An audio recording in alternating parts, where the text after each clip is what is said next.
I think where we stand right now is obviously the Iranians are getting absolutely pummeled every single day. And we've hit over 8,000 targets with precision munitions and massive bombs. So it's extraordinary, the devastation that's happened. And I think if the Iranian regime wants to maintain any kind of connection to the country, obviously they're going to have to make a deal, or they're going to continue to completely get devastated. But at the same time, President Trump's very clear. The goals on day one are the goals today. That is to make sure that Iran does not have a nuclear weapon, that their missile program that we're seeing, that they had built a lot of missiles, that is dismantled as well. We need to make sure that they no longer support their proxy around the region, whether that's Hamas, Hezbollah, or the Houthis. And at the same time, we need to make sure that the Straits of Hormuz are open, and that the free flow of commerce is returned. So I think it's very clear what President Trump wants, and that's what Iran's going to have to agree to. And so, if they want that, I think it's a much better future for them. If they don't want that, then the bombings will continue.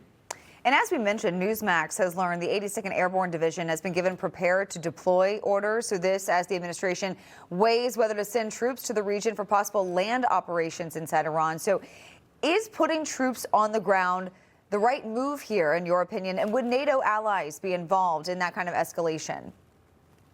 First, I can't confirm anything like that. What I would tell you is the 82nd Airborne is one of our most capable divisions and one of the most effective, air assault groups that we have available to the President of the United States.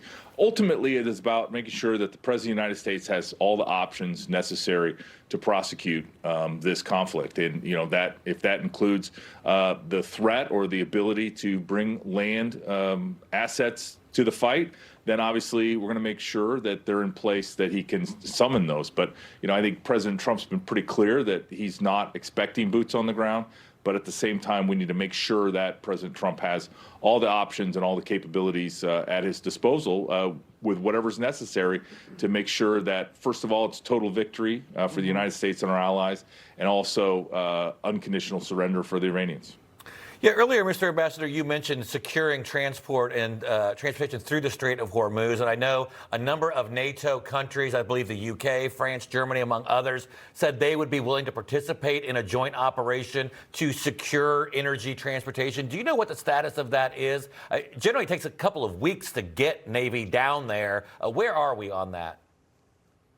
Yeah, we have over 30 countries now, or right at 30 countries that have signed up that want to be involved in this, including our key allies here at NATO, including Germany and France and the UK, who have maritime assets.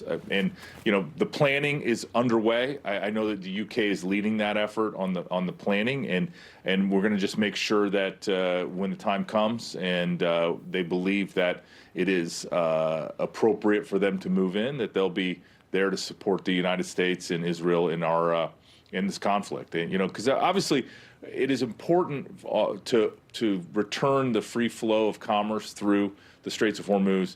But at the same time, I think it's, if you remember what President Trump has done with making sure that the United States of America is energy independent, that is crucial to why we can do something like this. And, the farmers in the United States can have the diesel fuel they need to run their planting equipment. So I think, President Trump has set out a vision for the United States, and he has put those things in place. Energy independence, #1 on the list, in addition to so many other things that he ran on and has now effectuated. So it's a exciting time to be in the United States, to be an American citizen, but at the same time, this is peace through strength, because ultimately, when this Iranian regime is no longer able to menace not only the region but the world, I think that is going to be a new dawn for peace and prosperity, not only across the Middle East but really worldwide. Information, truth is freedom. Is Newsmax. It's real news for real people.